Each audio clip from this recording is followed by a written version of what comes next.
Ketika matahari tenggelam di Laut Langkawi pada 17 Oktober 2018, satu pasangan dari Britain dikenali Jones dan Samantha Jones duduk minum bersama rakan-rakan mereka di sebuah bar di pantai Cenang Pulau Langkawi. Mereka menghabiskan masa bergelak ketawa dan bergurau senda sambil menikmati angin dingin pulau itu yang menjadi rumah kedua mereka sejak 11 tahun lalu. Namun tiada siapa yang menyangka itulah matahari terbenam terakhir yang pernah dilihat seorang suami yang dibunuh oleh isterinya sendiri. Lelaki berusia 63 tahun yang terbaring kaku sambil pisau dapur ditusuk ke dadanya ditemui dalam bilik tidur vila persaraan. Sementara Samantha ditahan oleh pihak polis dan dituduh atas pembunuhan ini. Bagaimana kisah ini bermula?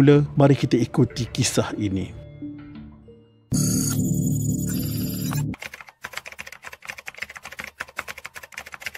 Pembunuhan bekas anggota bomba itu telah mengejutkan seluruh penduduk pulau itu yang sebelum ini jarang sekali berlaku jenayah berat seperti ini. Pulau Langkawi yang merupakan tempat tinggal ratusan warga Britain dan Eropah yang kebanyakannya seperti pasangan ini. Mereka memenuhi kawasan-kawasan di pulau ini dalam 2 dekad terakhir di bawah program Rumah Keduaku di Malaysia.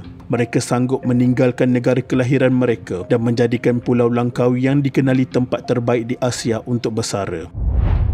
Migrasi dan pelancongan besar-besaran telah mengubah Langkawi menjadi sebuah pulau dengan 2 watak yang berbeza. Banyak pelancong dari barat suka memenuhi kawasan bar di kawasan pantai ini untuk menikmati minuman keras yang murah, memandangkan pulau ini sebuah tempat bebas cukai. Samantha adalah isteri kedua kepada John yang merupakan seorang bekas kerani di sebuah syarikat insurans, manakala John yang merupakan pesara ketua pegawai bomba. Mereka kerap menghabiskan masa bersama di kediaman vila 1 tingkat yang sangat moden dengan kolam renang dan beranda yang menghadap ke hijauan sawah padi. Di samping itu, malam mereka sering dihabiskan ke kebanyakan bar dan restoran yang dikendalikan oleh warga asing. Ramai warga asing berkumpul untuk berbual dan kemudian minum sehingga petang. Di daerah Kedawang, John dikenali sebagai seorang yang suka bergaul dan terkenal dengan penduduk setempat. Seorang penduduk tempatan dikenali Talib berusia 70 tahun mengatakan mangsa adalah seorang yang baik. Talib mengimbau kenangan di mana pertama kali pasangan ini datang ke pulau itu, di mana Talib berkongsi elektrik dari rumahnya untuk membantu supaya vila pasangan itu dapat disiapkan. Dan tidak keterlaluan jika dikatakan pasangan ini merupakan warga asing pertama dan pelopor kepada kawasan itu. John juga seorang yang peramah, suka menegur penduduk dan tidak kekok melakukan kerja-kerja kampung.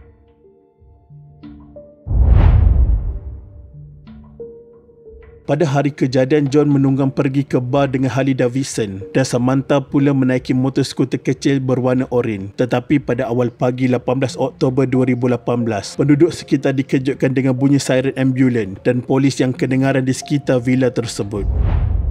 Penduduk menyangkakan pasangan tua itu mungkin sakit, namun tidak sangka berlaku pembunuhan di sana. John mati ditikam di dalam vila dan seorang wanita Britain berusia pertengahan tahun yang merupakan jiran mereka merupakan saksi penting dalam kejadian ini.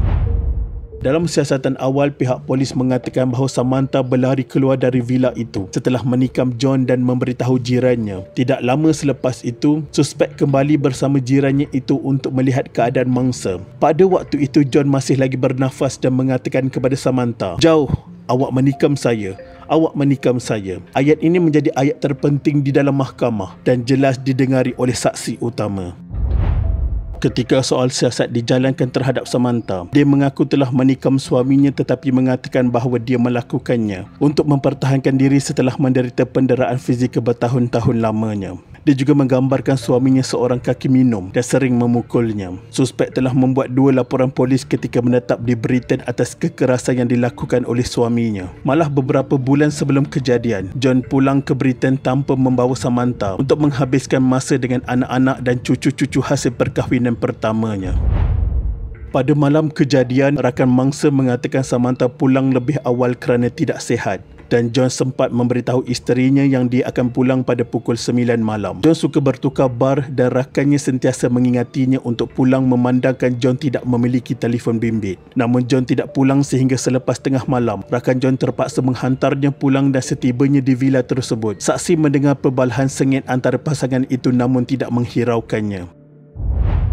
Menurut laporan Samantha kepada polis, di mana John menendangnya di perut dan memukulnya di muka, Samantha berlari ke dapur dan mengambil pisau untuk mempertahankan diri sambil diprovokasi oleh John yang menyuruh untuk menikamnya. Namun provokasi itu tidak berhasil kerana suspek dalam keadaan ketakutan. John yang berang menerpa dan menyerang Samantha mengakibatkan pisau yang dihunus terbenam di dada John. Samantha kemudian berlari ke bilik tidur tetapi masih dikejar oleh John. Tidak lama selepas itu mangsa jatuh ke lantai dan darah mula membuak keluar.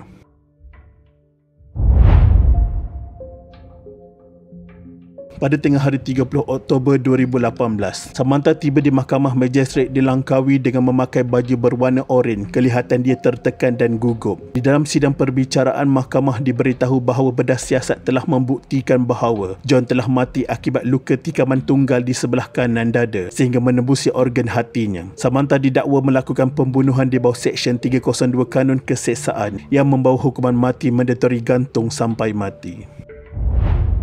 Tiada pengakuan direkodkan dan Samantha hanya mengangguk bahawa dia memahami tuduhan itu ketika dibacakan kepadanya. Perbicaraan dihadiri oleh kakaknya dan telah datang dari Britain bersama dua rakan. Ketiga-tiga mereka enggan mengulas tentang kejadian ini.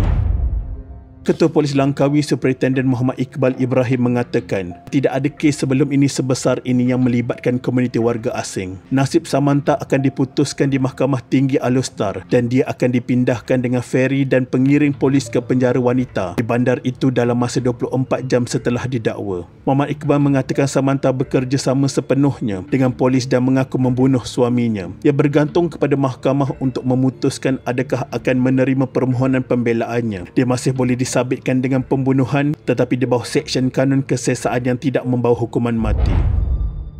Dakwaan Samantha didera oleh suaminya sebelum ini. Pakar perubatan melakukan pemeriksaan ke atas Samantha setelah penangkapannya untuk melihat apakah ada bukti mengenai dakwaan John menumbuk dan menendangnya sebelum pembunuhan itu. Menurut laporan yang dikeluarkan, sama sekali tidak ada luka pada tubuh Samantha. Tetapi menurut pegawai terlibat, ini tidak membuktikan wanita itu tidak diserang oleh suaminya.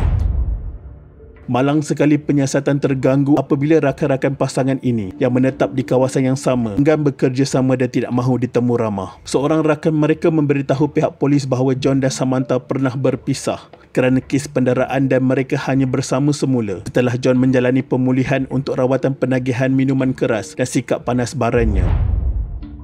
Mereka benar-benar setia satu sama lain dan John bahkan mengukir tatu nama Samantha di bahagian lengannya. Bagi penduduk setempat, apa yang dikatakan oleh Samantha sukar untuk mereka mempercayai kerana mereka sudah mengenali John lebih 10 tahun yang lalu. Peguam yang mewakili Samantha berkata anak guamnya menjadi mangsa penderaan fizikal dan bimbang dibunuh suaminya suatu hari nanti. Pada mulanya Samantha dijatuhkan hukuman mati namun berjaya terlepas selepas hakim memutuskan dia tidak bersalah atas tuduhan membunuh. Sebaliknya dia diperintahkan untuk menjalani hukuman penjara 42 bulan dan denda RM10,000 atas kesalahan menyebabkan kematian suaminya tanpa niat membunuh, dan wanita itu telah pun menjalani hukuman selama 20 bulan ketika ia dijatuhkan pada Ogos 2020. Dia dibebaskan pada awal Mac 2021 dari penjara di Pokok Sena Kedah kerana berkelakuan baik sebelum pulang ke United Kingdom. Jurucakap Pejabat Luar Negara United Kingdom berkata mereka telah membantu dalam urusan untuk memudahkan kepulangan Samantha ke United Kingdom. Sebaik kerajaan Malaysia meluluskan penghantaran pulang wanita itu, Samantha kelihatan masih mengenakan cincin perkahwinan ketika pulang ke sana. Begitulah kesudahan kisah ini kerana arak rosak hubungan keluarga yang dibina bertahun lamanya. Janganlah kita terjebak dengan perkara ini. Moga menjadi pengajaran untuk kita semua. Sekian, terima kasih.